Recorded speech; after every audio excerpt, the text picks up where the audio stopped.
It's time to go over how to get the best weapon in Tears of the Kingdom. And no, it's not the stupid silver Lionel blade, because let's face it, it's only good for killing Lionels and really nothing else. That's not to say killing Lionels isn't fun, but we want to make the best weapon in the game. And in order to be the best weapon in the game, it needs to be usable in all circumstances, right? So that is exactly what we're going to be going over today. We're going to be going over how to get the Scimitar of the Seven. And yeah, I know at first glance, it doesn't look super powerful, but trust me, it will be. We'll also be getting the Daybreaker shield, and I'll be showing you some other really powerful weapons as well. Now you'll notice this only has 28 damage to start off with, right? But let's drop this silver Lionel Saberhorn and fuse it to our Scimitar of the Seven. Now what's crazy about this is this now has 138 damage. 138 damage on a weapon that can attack extremely fast. And it doesn't have to be broken to achieve this damage. And that's because it has a hidden effect of fuse power, which means anything you fuse to it is going to double in power. And what's even better about this is you can actually re-get it if it does happen to break. We're going to be showing you how to prevent that from happening though.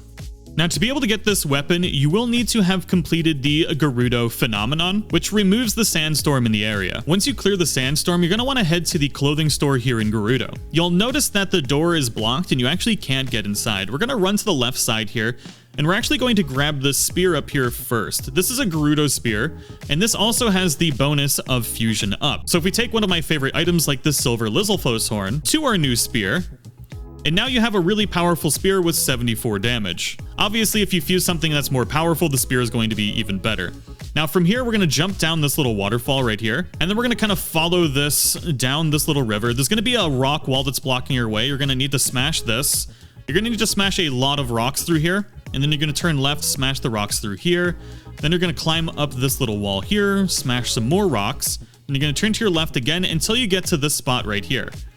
Then you're going to use Ascend, and you're going to pop into the Gerudo Secret Club. This is where you can actually buy 2 pieces of the Desert Vo set, as well as the Snow Boots and the Sand Boots. Now, if you want the full Desert Vo set, you're going to have to head to the Karakara Bazaar. And then once here, you're going to just run to the right here from the shrine, and you can buy the headpiece here for 450 rupees. Once you get your full set, head back to Gerudo Town, and we're going to go to this store with the diamond on it. If you head inside, there's going to be a lady that's looking for the owner of her store who went off to search for some materials. This means we're going to have to actually fight a Molduga. If you've never fought a Molduga before, bombs are definitely going to help. You can actually buy some bombs here. If you don't have a lot of rupees, you can also use Pose and buy bombs from bargainer statues. Another item that's going to help is the Time Bomb Zonai device, so if you have some of those or know where to get them, I recommend it. You can actually get the Time Bombs from here from the North Necluda Sky Archipelago. If you have this shrine already, you can quickly stock up on just a few of these time bombs. Alright, so the location that we need to go to for the side quest, if you launch yourself out of the Gerudo Highland Skyview Tower, and then go all the way over to this shrine right here, and then just across from the shrine is going to be that fire with the Molduga sitting out of it.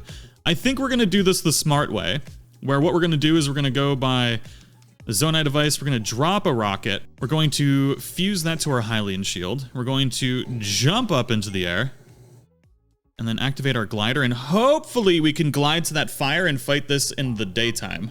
This is what I get for being so focused on gathering materials that I don't even notice I've wandered into a Molduga territory. I'm safe up here on the high ground, but since sound will attract it, I can't get down. And of course I don't have anything to distract it with either. If I do fall down from here, well, Molduga will eat anything. Go away, Molduga. Go away, please. It definitely kind of works. Holy guacamole, Batman. So that's how we're going to lure it out. I think I'm going to use bomb arrows. Nailed it, baby. So basically, if you throw a bomb onto the ground, the Molduga will actually eat it, which is pretty sweet. And then obviously you just saw it'll stun it and get it out from under the ground. And then you can just spam bomb arrows in its face. Oh shoot, oh shoot. Oh! If it goes back underground, you just repeat the same process. You can get tons of bomb flowers inside the depths or from Poe statues. After you defeat the Molduga, she's going to tell you to meet her back in Gerudo Town. Head back to the store with the diamond on it, talk to them. You're going to get a diamond in return for rescuing the owner. And then that person's going to walk away, talk to the owner again, and she's going to tell you that she's actually one of the best blacksmiths in the world. And if you come back to her with 4 diamonds and 10 flint, a Gerudo sword, and a Gerudo shield, she's going to make you the Scimitar of the 7 and the Daybreaker. Now, I know what you're probably thinking, good lord, I need 4 diamonds. Well, thankfully we just got 1, and I think I've perfected this item duplication glitch as well, so listen close. Make sure you have a shield equipped, as well as a sword. Then you're going to pull out your bow and aim, and at this point, I know a lot of people are going to say a ton of different things for this, but I don't care. I'm showing you the way that I have almost got it to a 100% success rate, so I recommend doing it this way. So pull out your bow and aim it, and then we're going to fuse our diamond onto it. We're going to quickly go into the menu. We still have that green stuff in the background. I'm going to drop this, equip another bow, and we're going to press B and plus or plus plus to get out and into this menu as quick as possible. We're then going to drop this item and equip another bow. I know a lot of people say you don't need to equip another bow, but I think it does something to have it successfully fall behind you the right way. If you did it fast enough, you should have an extra diamond in your inventory. You're going to need to do this to get to at least 4 diamonds. Alternatively, if you've already helped out Goron City, you can head to a little shop right here where you can buy diamonds for 1,000 apiece. Now, if you don't have a Gerudo sword or shield, you're going to want to head to the Gerudo Canyon Skyview Tower, and you're going to launch yourself out of it, and we're going to fly into these holes in the ground. The first hole we're going to be aiming for is this one right here. These might look a little ominous at first, but all you need to do is just kind of slide right down inside of them, and you'll fall down below. When you land down below, there's actually going to be a chest right here stuck in the sand. Just use Ultra Hand to pull it out of the sand, then open up the chest for the Gerudo shield. From here, we need to get the Gerudo Scimitar, which is also down here. And if we open up our map, we're going to head for this little hole right here. And we got to head, and you can kind of see where the sand is falling out just on this side. There's going to be Gibdo and all sorts of stuff down here as well, so just keep an eye out for those. But as we head over to this location, we're going to see another chest lying on the ground. Wiggle this bad boy out, open it up, and wham bam, thank you, man. We've got a Gerudo Scimitar with attack up +6, which is awesome. You should have plenty of flint by now, so take all of your items back to this lady and get your Scimitar of the 7 and the Daybreaker. One of the great things about this is it does have substantially higher durability than other weapons, but it still can break. There's a trick we can do to prevent it from ever breaking if you want to, but if it does, you can head back to this lady, pay 3 diamonds, 5 flint, and another Gerudo Scimitar, and she can make you another one. Now, the only unfortunate thing about this weapon is there's no way to actually be able to upgrade its base stats. With most other weapons in the game, you can use these Octoroks to be able to repair and upgrade, but you'll notice if we drop this Scimitar of the 7 and wait for it to get sucked inside of its body,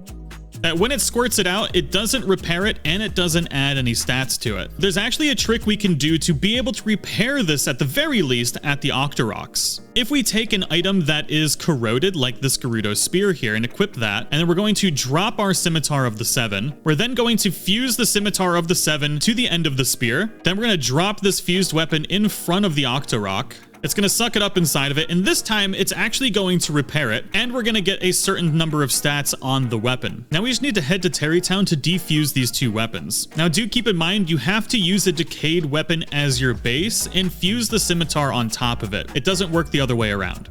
Now head to Pelison here, and you're going to spend 20 rupees to break this weapon apart. Now you have both weapons sitting on the ground, and your Scimitar of the 7 will be completely healed. You'll notice that only the Gerudo spear kept the attack up though. So essentially the repair process will be like this. You come to Terrytown, you'll defuse whatever you have on the Scimitar of 7, you'll fuse it to a decayed weapon, you'll stick it inside of an Octorok, you'll come back, defuse the items, and then we can just refuse our Scimitar back together with whatever fused material we want, and we get to keep our 138 damage weapon forever. Now, I do have a video that's on screen right now on how to duplicate all of your weapons, so if you just want to duplicate this a ton and have a bunch of them in your inventory, then I highly recommend clicking this video.